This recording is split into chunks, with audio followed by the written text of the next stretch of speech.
You never forget the moment someone decides your dignity is optional. Brenda Sterling didn't know this Tuesday at Millfield Mall would become that moment. To her, it was just a busy day in an already busy life. Guidance counselor at Millfield High, wife of the county sheriff, mom to an 11-year-old who wanted the most perfect princess birthday party ever. She checked herself in the bedroom mirror one last time. Navy blazer, neat blouse, knee-length pencil skirt, low heels. Professional, but soft. The kind of outfit that said, "You can come to me if you're in trouble." "Mom, don't forget the glitter balloons," her daughter Maya called from downstairs. "I got it, General," Brenda teased, scooping up her purse and keys. Princess command accepted. Across town, Officer Jake Mitchell adjusted his duty belt in the mall security office, watching the cameras like a hunter studying a field. Third year assigned to the Millfield Township Mall detail. On paper, his job was simple: prevent shoplifting, keep order, deal with disturbances. In his mind, it was something uglier. He liked to tell himself he was teaching respect, picking out the people who walked too confidently, spoke too clearly, looked too sure they belonged. Especially the women. Especially the ones who didn't look like him. "Big day?" the mall security supervisor asked, glancing at the monitor walls. Mitchell smirked without looking away. "Yeah, people around here forget who's in charge. Time for a few reminders." The cameras watched as a familiar Navy Honda pulled into the B7 parking spot around 2:45 p.m. Brenda checked her list on her phone. Princess decorations, gift bags, maybe a small treat for herself if she had time. She locked the car and walked toward the glass doors, posture straight, mind already on tomorrow's faculty meeting. Mitchell noticed her before she even reached the entrance. Business outfit, calm stride, that quiet confidence he hated. He straightened, stepped out from his post just inside the doors, and waited like a spider at the center of a web. Another one who thinks she owns the place, he thought. "Excuse me, ma'am," he called as she came within a few feet. His voice was professional, clipped, the tone that disarms before the trap snaps shut. Brenda stopped, polite but alert. "Yes, officer. We've had reports of suspicious activity, someone matching your description. I'm going to need to ask you a few questions and search your bag." He moved subtly to block the entrance, making sure she couldn't step past him. Brenda blinked, thrown. "I just parked. I haven't even gone inside yet." His jaw tightened. The fake professionalism slipped a shade. "Don't get smart with me. People like you always have a story." Her stomach dropped at the phrase "people like you." 23 years married to a lawman had taught her exactly how fast a routine stop could go bad when there was prejudice under the badge. "I'm not refusing," Brenda said carefully. "I'm just saying there must be some mistake. I'm happy to cooperate if you do what you're told." He cut in, stepping closer, lowering his voice. "You walk around here like you're better than everyone. Like you matter more. You need a reality check." Shoppers streamed past, glancing over but not stopping. A uniform still carried power, even when the energy was wrong. Brenda swallowed. "I'd like to speak to your supervisor, please." "I am the supervisor here," he snapped. It was a lie, but lies came easily. "Open the purse, or I'll do it myself." Her hands trembled, but her voice stayed even. "Officer, this doesn't feel appropriate. I know my rights." That sentence was gasoline. Mitchell's eyes hardened. For a second, everyone walking by could see it. Not a protector, but a man who loved having power over people who couldn't fight back. "You know what?" he sneered. "Let's skip the manners. You want to show off? Let's show everyone." It happened so fast that later, Brenda would only remember fragments. His hand on her shoulder, fingers digging in, his other hand grabbing the waistband of her skirt, a vicious yank that tore fabric with a crack like a gunshot. In an instant her skirt was gone, ripped away, hanging from his fist like a trophy. Gasps echoed through the corridor. A woman covered her child's eyes. A teenager's phone shot up, recording on instinct. Brenda froze, her legs bare, her blazer suddenly far too short, shame and disbelief crashing over her in waves. She dropped her purse, hands flying down to cover herself as best she could. Mitchell lifted the torn skirt higher, voice loud enough to command the whole wing of the mall. "There we go. Now everyone can see what you really are. Just another piece of trash pretending to be somebody." The words hit harder than the assault. Not just the cruelty, but the contempt. The message, "You don't belong. You never did." "This is assault," Brenda choked out, tears burning her eyes. You can't do this. This is called police work, he said coldly. Teaching respect. Maybe next time you'll remember your place. The security cameras above caught every second. Date stamp. Time stamp. Clear audio. Clear video. The law he thought protected him was quietly building the case that would destroy him. An older man stepped forward, voice shaking. Officer, this seems way out of line. Mitchell turned on him, hand brushing his holster, the threat obvious. Back off. Official investigation. Unless you want to be next. The man shrank away. The crowd stayed frozen at a distance, phones up, but feet planted. They all knew too well that challenging a badge could turn dangerous fast. Brenda's shock slowly hardened into something else, a cold, focused anger. She lifted her chin, eyes burning but steady. She looked at his nameplate, his badge number, his radio. She scanned the nearest camera, the angles of the phones pointing her way. Years of listening to her husband talk procedure and evidence clicked into place. I'm getting your badge number, she said quietly, and you're going to regret this. He smirked, tossing the ruined skirt at her feet. What are you going to do? Cry on the internet? He turned and walked away, completely convinced he'd won. By the time Brenda got to her car, wrapped in a spare blanket from her trunk, 3 different videos of what had happened were already online. Within minutes, the caption started appearing under clip after clip, shared and reshared. Cop rips off black woman's skirt in mall. No one knew her name yet. No one knew his beyond the blurry zoom on his badge. And no one, least of all Officer Jake Mitchell, had the slightest idea that the woman he'd just humiliated in front of an entire mall was married to the one man in the county who could tear his entire world apart by sunrise. The internet doesn't care about chain of command, internal memos, or we are reviewing this incident. It cares about what it sees. By 3 p.m., the first video of the mall assault had passed 20,000 views. A young girl's caption read, I just watched a cop rip this woman's skirt off for no reason. Somebody tell me how this is legal. Other angles followed. A mother clutching a stroller with shaking hands, a store clerk craning from behind a display, a teen hiding her phone behind a shopping bag. Each video showed the same thing. A uniform, a woman pleading, a sudden violent yank, and a mall full of people too afraid to intervene. Comments flooded in. Arrest him. This is sexual assault. She better sue the entire department. By 4 p.m., the hashtag Millfield Mall Assault trended locally. By 5 p.m., it was trending statewide. But somewhere far from the noise of social media, in a cramped county meeting room, Sheriff Daniel Sterling sat in a budget session with his phone on silent, doing what he'd done for 23 years, fighting to protect a department, a county, and sometimes, it felt, a whole world that didn't always want to be protected. When the meeting finally broke around 7:30 p.m., he checked his phone and felt his blood run cold. 17 missed calls from Brenda, 3 from his daughter, 4 from numbers he recognized as local news stations. He stepped into the hallway, heart pounding. He called his wife first. She answered on the first ring. James. Her voice was steady, but he heard the strain underneath. Bren, what's wrong? What happened? I need you to hear this from me, she said. Before you see it on TV. His mind sprinted ahead. A car accident, a shooting, something with Maya. One of your officers assaulted me at the mall, she said. It's on video. It's already everywhere. Silence swallowed the hallway. Say that again, he whispered. She took a breath. He stopped me before I even went inside. Accused me of suspicious activity. When I asked for a supervisor, he grabbed me and ripped my skirt off. In the middle of the corridor. Called me trash in front of everyone. The world narrowed, his vision tunneling. Which officer? His name tag said Mitchell. Badge 441. Sheriff Sterling leaned against the wall, fighting the urge to punch straight through it. Are you hurt? I went to the hospital, she said. They documented everything. Bruising on my shoulder where he grabbed me. Scratches from the torn fabric. I recorded a statement while everything was fresh. I still have the skirt. It's evidence. That last word shifted something in him. From husband to lawman. From shock to cold purpose. Okay, he said quietly.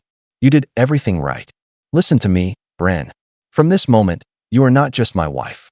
You are a victim in an active criminal case. I'm going to treat it exactly that way. No softer. No slower. I know, she murmured. I didn't want to make this worse for you. He swallowed hard. He made it worse the moment he touched you. Not you.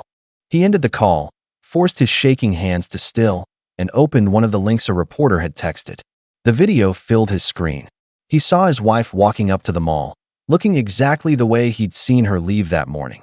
Calm, soft smile. The woman who made coffee for him before dawn and stayed up late talking him through every hard case. Then he saw Mitchell, the stance, the swagger, the way his hand sat too casually near his belt, like his authority was a weapon he enjoyed. He watched Mitchell corner her at the entrance, watched Brenda's body language shift from polite to wary, watched her lips form the words, "I'd like to speak to your supervisor." And then he watched this man in his uniform, under his badge, violently strip the skirt from his wife's body like it was a game. The hallway spun. For a moment, he wasn't a sheriff or a trained professional. He was just a husband watching the worst moment of his wife's life on a tiny screen. Something inside him broke, and then reformed into steel. "Get me internal affairs now." Within an hour, the department put out a bland, predictable statement. "We are aware of a video circulating on social media involving one of our officers. An internal investigation has been opened. The officer has been placed on administrative leave pending review." The comments were brutal. Administrative leave with pay? So a vacation? If anyone else did this, they'd be in handcuffs. Y'all only care because you got caught on camera. No one in the public knew yet that the woman in the video was the sheriff's wife. Sterling didn't correct them. Not yet. He didn't want pity. He wanted airtight evidence and charges that would stick even under 1,000 cameras. At home, Brenda sat at the kitchen table in soft sweatpants and an oversized hoodie, hospital bracelet still on her wrist. Their daughter slept upstairs under the watchful eye of Brenda's sister, who'd come over as soon as she heard. On the table lay the torn skirt, sealed in a plastic evidence bag, already labeled with date and time in her neat handwriting. Next to it lay printed screenshots of the videos, a written timeline, notes from her call with the hospital's ER doctor documenting injuries consistent with forcible removal of clothing.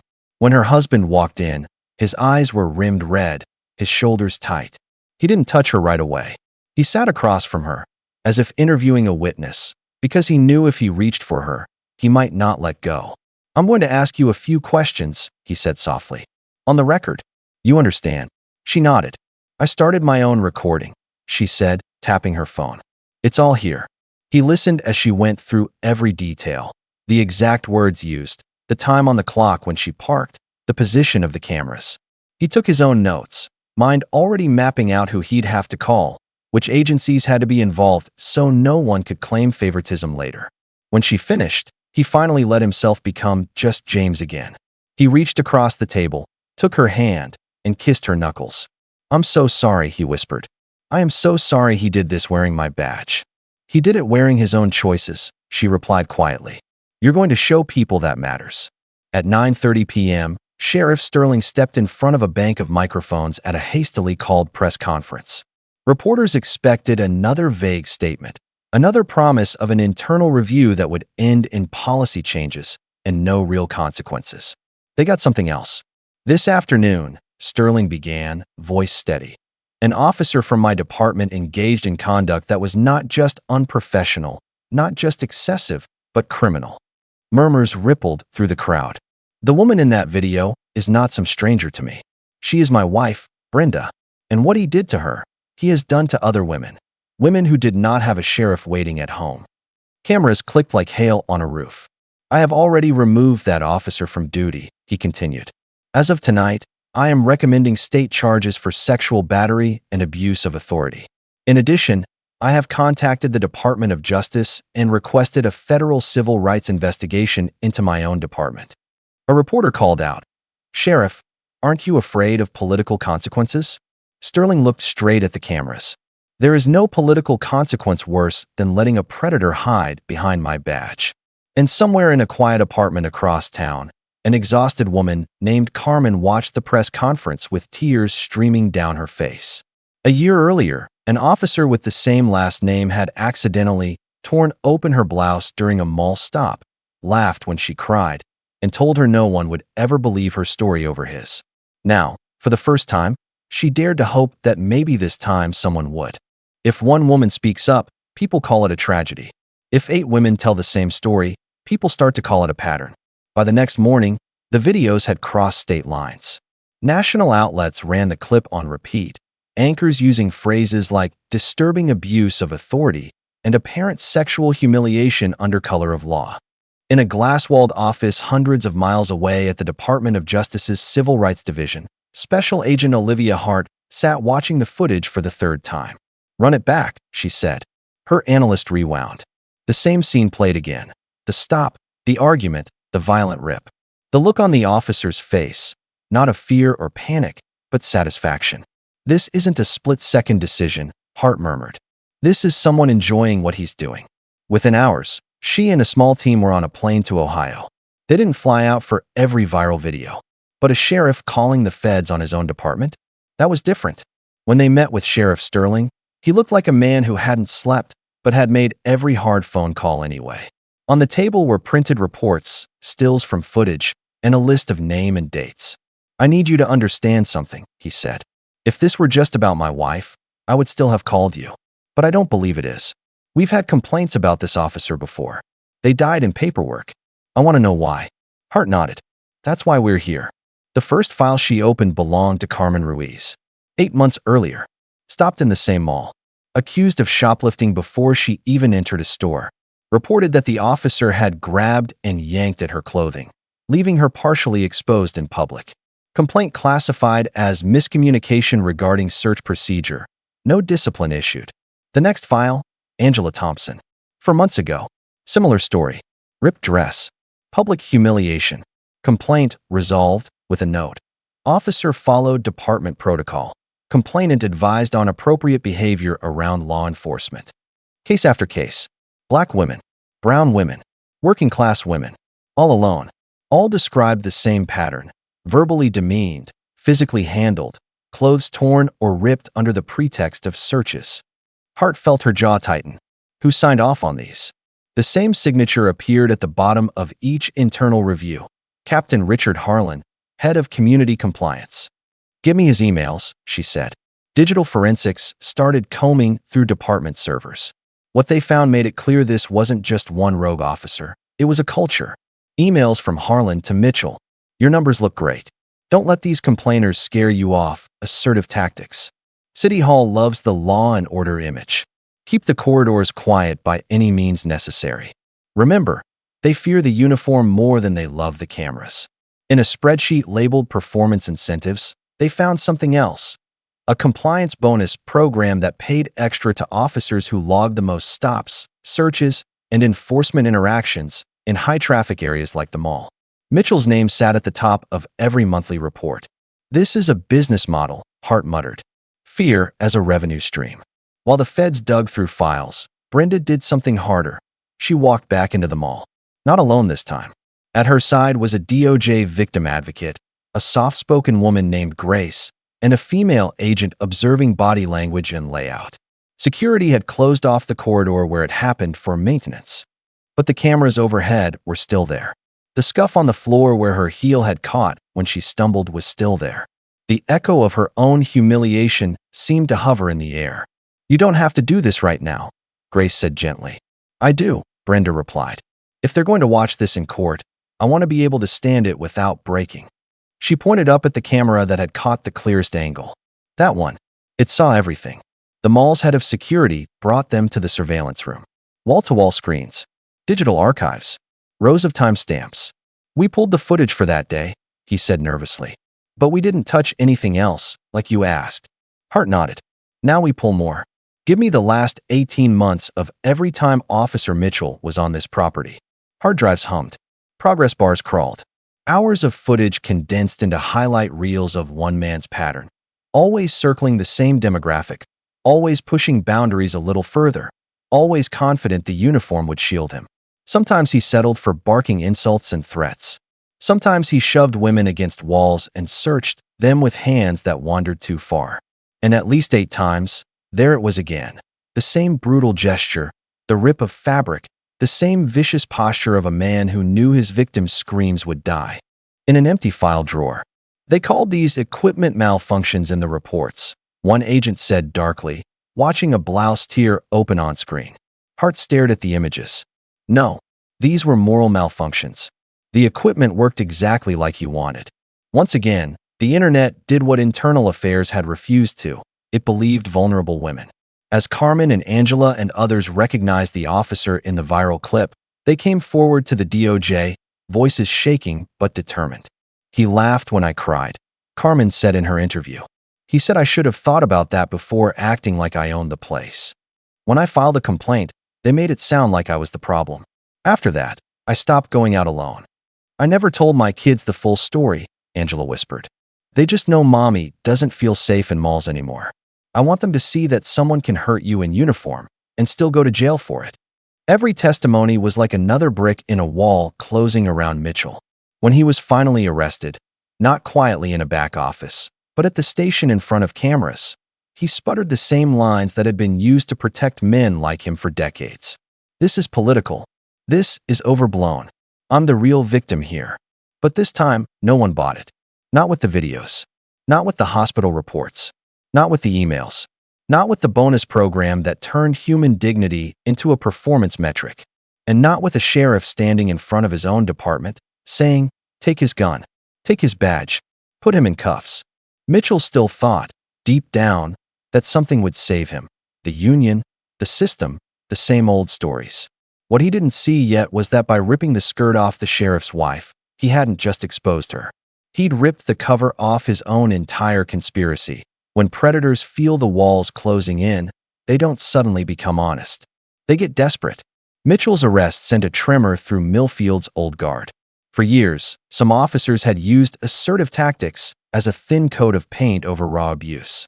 As long as complaints stayed quiet and numbers looked good, nobody in power really wanted to ask why so many women of color suddenly refused to set foot in the mall. Now, with the DOJ digging and cameras watching, that silence had shattered. In lockers and squad cars and dim bars after shift, the conversation turned ugly. "They're trying to hang him for doing his job," one officer muttered. "Today it's Mitchell," another said. "Tomorrow it'll be any of us who raise our voice wrong at some civilian. Sheriff sold us out because his wife got her feelings hurt," someone added. The words civil rights investigation felt like a foreign language to people who had never been forced to understand what those rights actually meant. Then the intimidation began. Carmen got the first call. Late at night. Unknown number. When she answered, a distorted voice said, "Drop your complaint. Or maybe your kids don't make it home from school one day." The line went dead. Carmen sat motionless for a full minute, heart pounding. The old Carmen, the one who'd gone home from the mall and quietly convinced herself it was better to forget, might have deleted the message and tried to pretend it never happened. The woman sitting at her kitchen table now had already talked to federal agents. Already watched Brenda stand on TV and call what happened a crime. She called the DOJ hotline, hands shaking, and reported the threat.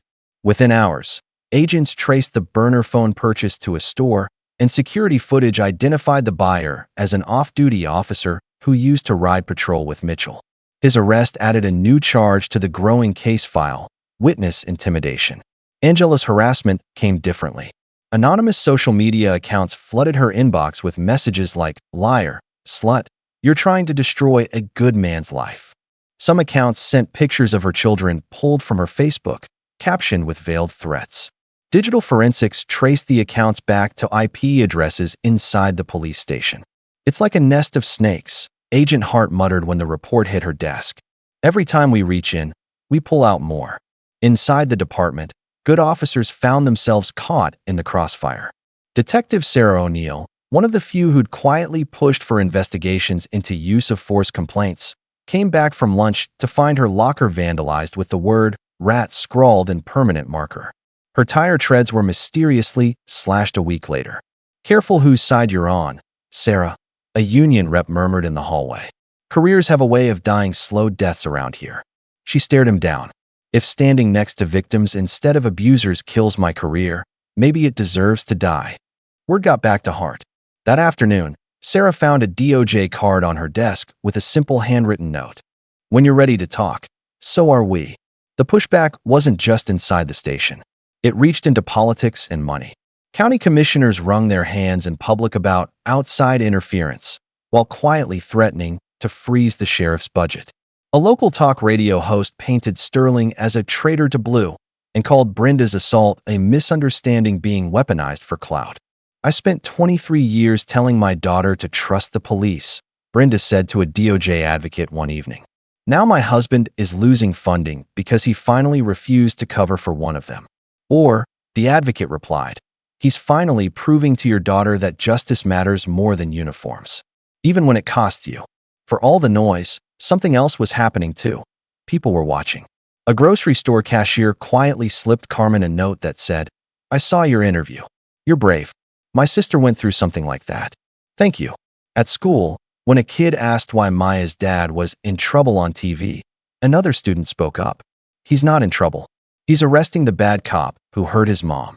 And among the rank-and-file officers, a few more like Sarah started leaving anonymous tips, forwarded emails, screenshots of group chats where Mitchell boasted about making women cry, notes about jokes told at roll call that sounded a lot like confessions. It turned out not everyone in the building wanted to go down with the sinking ship. The union sent in a high-priced attorney named Bryce Collier to represent Mitchell. He walked into court sharp-suited and smooth-voiced, insisting to cameras that this was a rush to judgment driven by social media hysteria and a political hit job on a decorated officer. On talk shows, he implied that Brenda was exaggerating because of her husband's career, that the other women had misinterpreted standard police procedure, that outsiders didn't understand what real enforcement looks like. But every time he said, look at the evidence, the networks played the same footage again. People didn't see a hero doing his job. They saw a man ripping a woman's clothes off for daring to question him. Behind closed doors, Collier pressured the DOJ to cut a deal. Reduce this to a single count, he said in one meeting. Let him plead to something like simple battery. We'll take anger management, no contest. Everyone saves face. Hart and Carter, the lead federal prosecutor, glanced at each other.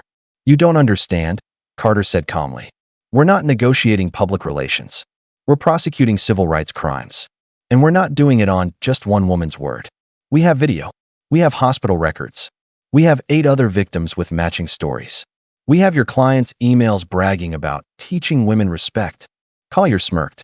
Juries don't like complicated stories. You sure you want to gamble on that? Carter leaned forward. This isn't complicated.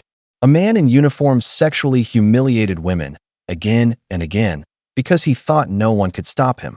That's not complicated, Mr. Collier. That's evil.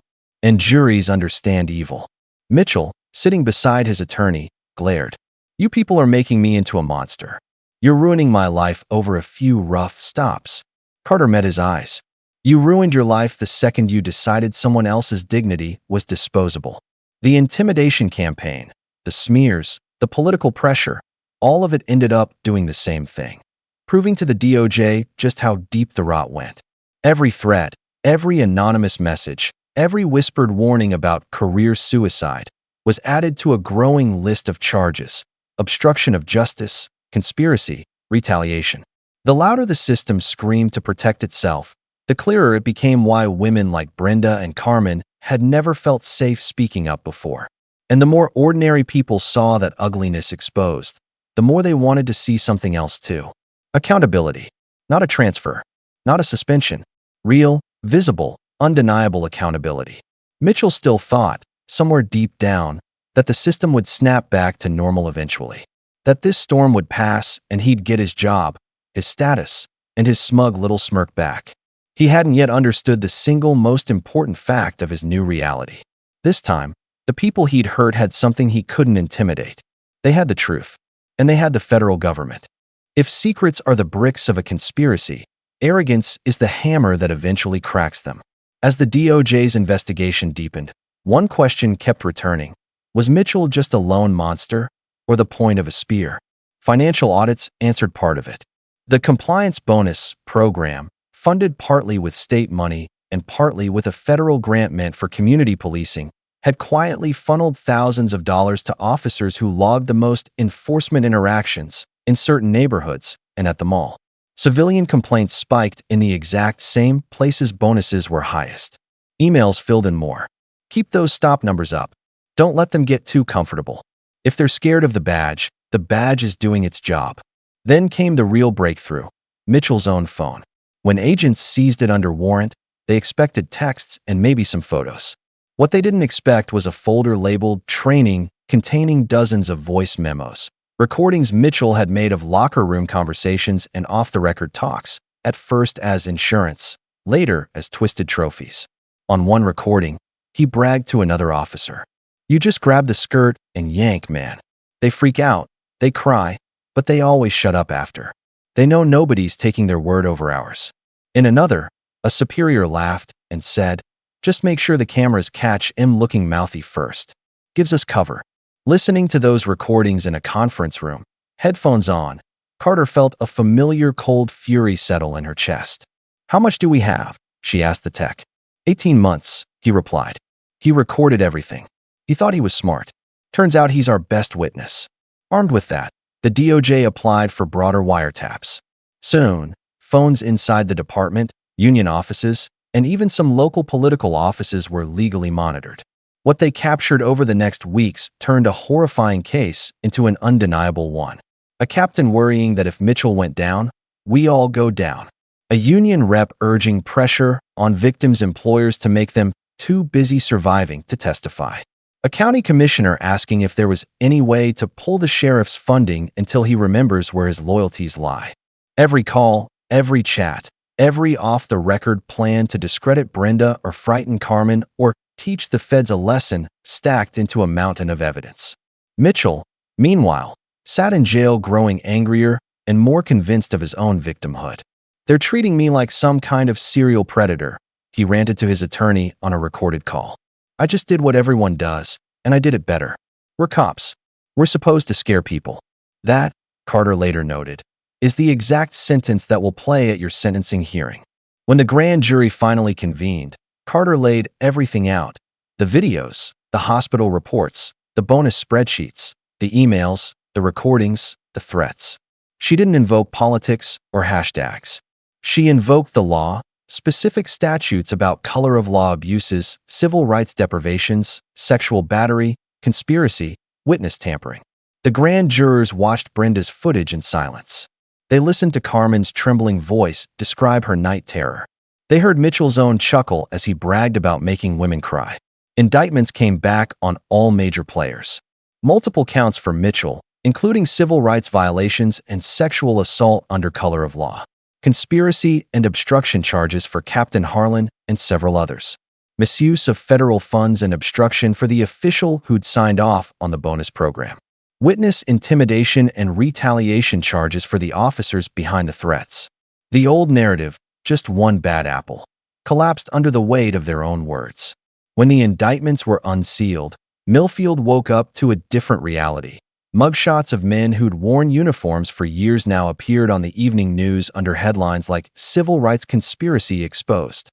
In communities that had long whispered stories of what they did to us that never made the news, people watched with something complicated in their eyes: grief, anger, and a fragile kind of vindication. "They always told us we were exaggerating," one woman said on a street interview. "Looks like the feds disagreed." Through it all, Brenda moved through her days in a surreal blend of ordinary and extraordinary. She still went to work, still helped students pick colleges and navigate heartbreak, but now some of those students looked at her with new respect. "My mom wanted me to tell you," a girl began, voice timid. She said thank you. She said she never told anyone what a cop did to her when she was my age. She said seeing you speak made her feel a little less crazy.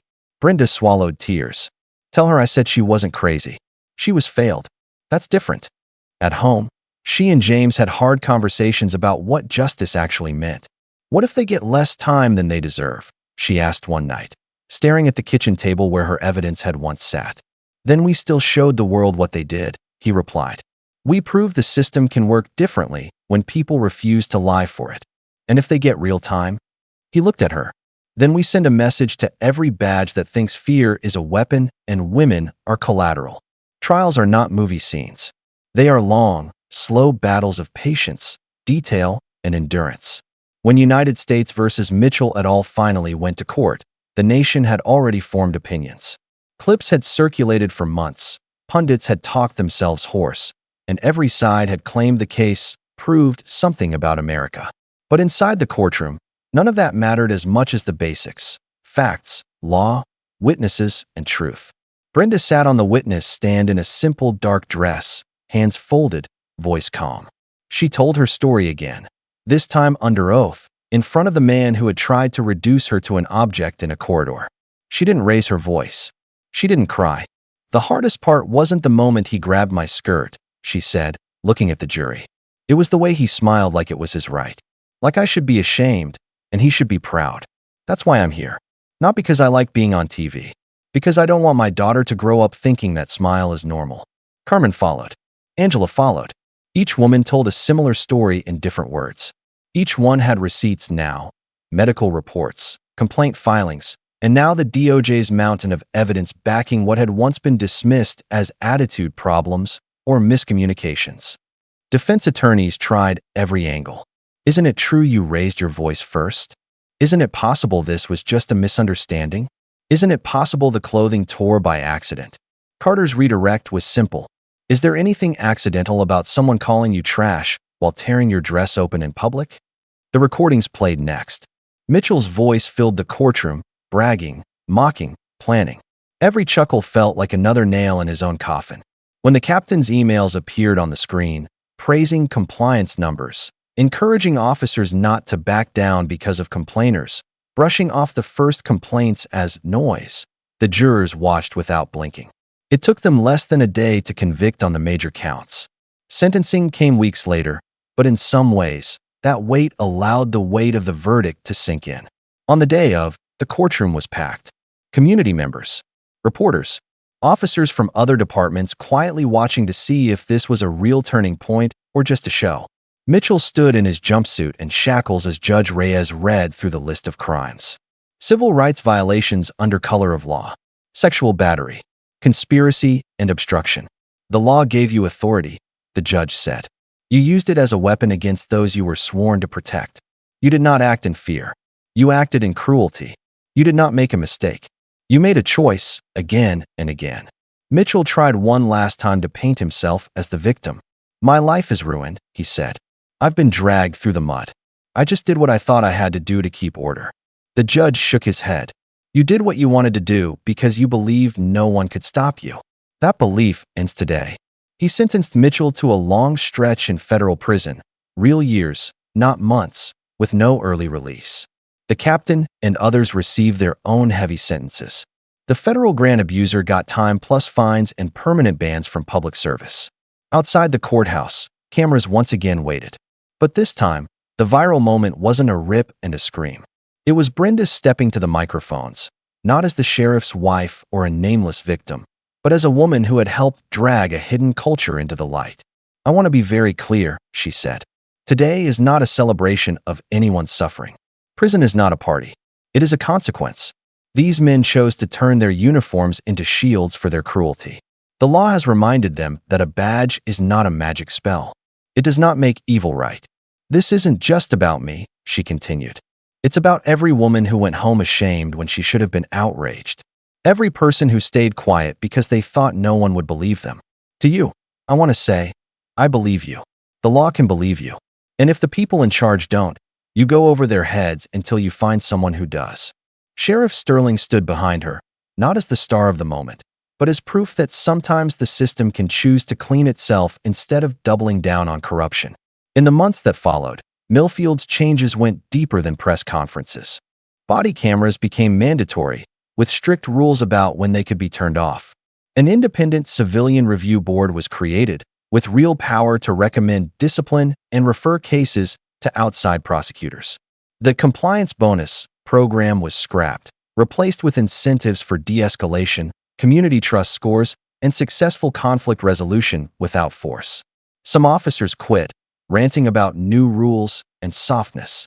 Others stayed and adapted. A younger generation of recruits learned from day one that respect was not something you beat into people, it was something you earned. As for Brenda, she went back to her life, but not the same life. She kept counseling students, but now also spoke at community meetings, police academies, and conferences about trauma, accountability, and courage. Carmen and Angela joined her sometimes, telling their stories not as open wounds, but as testimonies. Sometimes justice doesn't look like revenge, Carmen would say. It looks like knowing the next woman might be safe because you weren't silent. The mall reopened that wing with new lighting, new cameras, and a small plaque near one entrance that didn't mention her name, but carried her story's lesson. Dignity is not optional. Respect is not a privilege. In this space, everyone belongs fully clothed in their humanity. The first time Brenda saw it, she smiled through tears. Mitchell, somewhere far away in a federal facility, no longer had a corridor to patrol, a badge to flash, or a bonus to chase. He had time. Time to sit with the truth that what he'd called teaching respect had been nothing but his own fear and hate turned outward. And the world he'd tried to rule through shame had moved on without him. A little wiser, a little louder, and a lot less willing to excuse cruelty hiding behind authority. Because in the end, this wasn't just a story about a skirt in a mall. It was about a line drawn in the sand. We will not be stripped of our dignity, not by a stranger, not by a system, and definitely not by someone who swore an oath to protect it. At Black Voices Uncut, we tell it like it is. If this story hit home, like, comment, and subscribe for more unfiltered justice.